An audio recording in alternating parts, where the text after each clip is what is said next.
Are you feeling the calling to start or grow a business that is so aligned with you and everything that makes up who you are? Do you know that there has to be a way to do this without so much hustle and without chasing the latest shiny object, but you're just not sure how? You can definitely have a dream business that improves, not consumes your life, that allows you to work with soulmate clients while helping you and your family financially and in all ways. You can elevate yourself to be the entrepreneur who has all of her desires. I'm going to show you how on the Elevated Femmes movement. Hi, welcome back to another episode of the Elevated Femmes movement. Julia Hickman, your host here. I'm so happy that you're back listening to another episode. And today what I want to talk about is some of the mistakes that I see people make as entrepreneurs.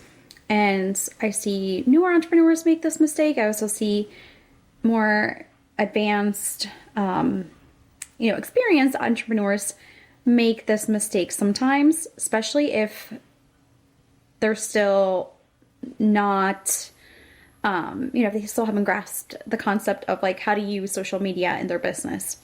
So what I don't want this to do to you is I don't want it to be something that makes you feel bad about yourself. This isn't me being a marketing person pointing fingers and saying, you're doing all the things wrong because I have some shiny object that I want to sell you or tell you about. I don't have any shiny objects to sell. But what I do want for you is I want you to just realize what is actually going on and to think about if spending your time and your resources on certain things is actually moving your bottom line, if it's actually moving the needle forward for you in your business, and to help you do less or to stop doing things altogether if they actually don't matter in the long run for you. So here, let's share a little background with you about me. So if you are new to me, if you're just catching me for the first time, I went to college for business administration. I studied marketing, and back then my dream was to open up my own gym at some point, and didn't do that. Went and worked in a couple of small businesses doing their marketing, and then actually switched gears, worked in retail management. Then I worked for a Forex trading company. And then my last job was in a publishing company. So I've had my, I guess you could say I've dabbled in a few different industries, and I've had my share of experience watching businesses grow and see how different businesses are run. And there's definitely some things in marketing that don't change, but there's also some things that do. I mean, when I went to school, there was no such thing as social media. There was no such thing as social media marketing, right? So all of that is new. So if you are, if you are my age, like if you're in your late 30s and your 40s or 50s or even older, social media marketing is still like this concept that is just a little bit harder to grasp and to really understand and to really see like, how can this impact my business? So I just want to share that with you, to give you like permission that you don't have to have it all figured out. And it's also something that changes and evolves so often. So even if you do figure it out, it can change, it can change in a week. So I just want to give you like that permission to cut yourself some slack and, realize that no one knows it all anyway. But let's get to some of the things that I see people making in their business, some of the mistakes that I see people making. And I'm going to share what you could actually be doing instead also. So this isn't just, again, to like make you feel bad about yourself, to make you feel wrong. It's about helping you figure out how to use your time more effectively. Like where can you actually spend more time, and what is actually going to help you get the result that you want in your business and in your podcast too, right? So one thing I see a lot of times is that people look at the gurus in the online space and they think, well, how can I be doing that in my business? And while this is not completely wrong, it's not completely a mistake, obviously like you don't want to reinvent the wheel, right? Like you want to take tried and tested methods and apply them to your business. But what I mean here is when we think that we have to be like copycats of our coach, for example, or maybe like somebody else in our industry. So, for example, if like, I don't know, Amy Porterfield, I don't know, right? Like she's somebody that comes to mind who's like in the marketing space. So if I went and I looked at her Instagram, for example, if I went and looked at her Instagram, I don't even know what her Instagram looks like. I actually don't follow her.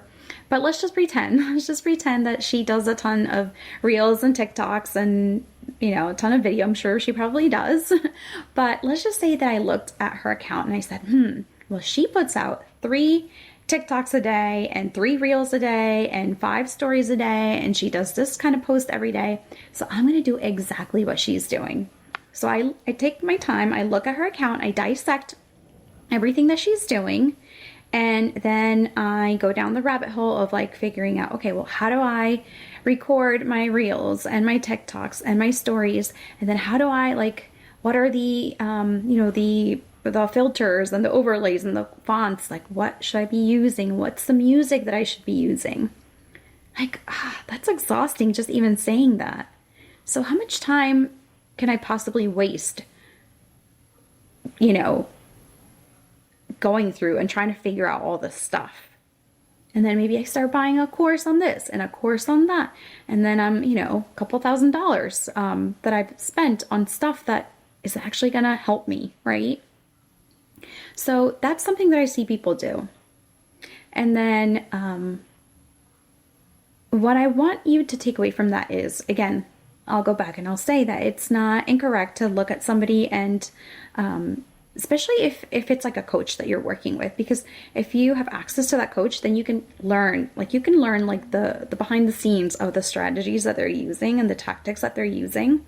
You can ask them, right? I mean, hopefully the coach gives you an answer and you can figure out, okay, why is it that they're doing that? Like what's the purpose of that? What's the strategy behind that? But if you're just looking at somebody that you are just following and you don't really understand, like you're just sort of seeing the tip of the iceberg, it's really hard to know why they're doing something and how everything is connected behind the scenes in their business.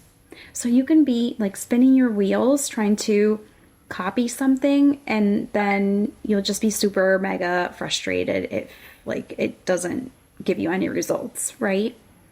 So what I recommend in that situation is to take a look, especially if it's a coach that you're working with, ask your questions, like find out why are they doing X, Y, and Z.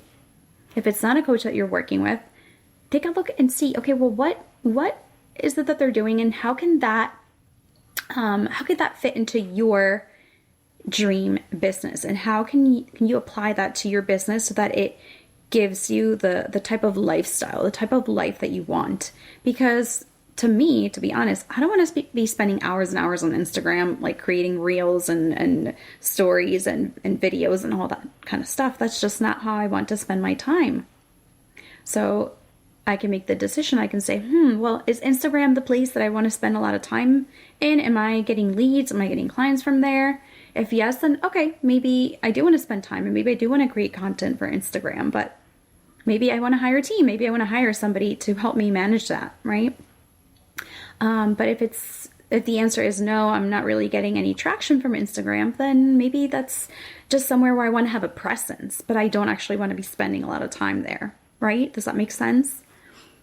Another mistake that I see people make is with their podcasts. So let's talk about podcasts, right?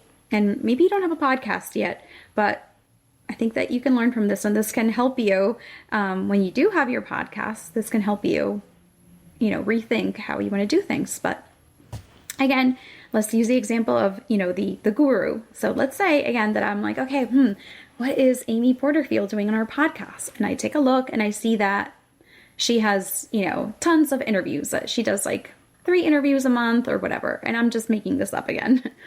So then I go and I do the same thing, but then I'm like, oh gosh, but like my brand is not really growing. I feel like I'm not elevating my expert status as much as I wanted to.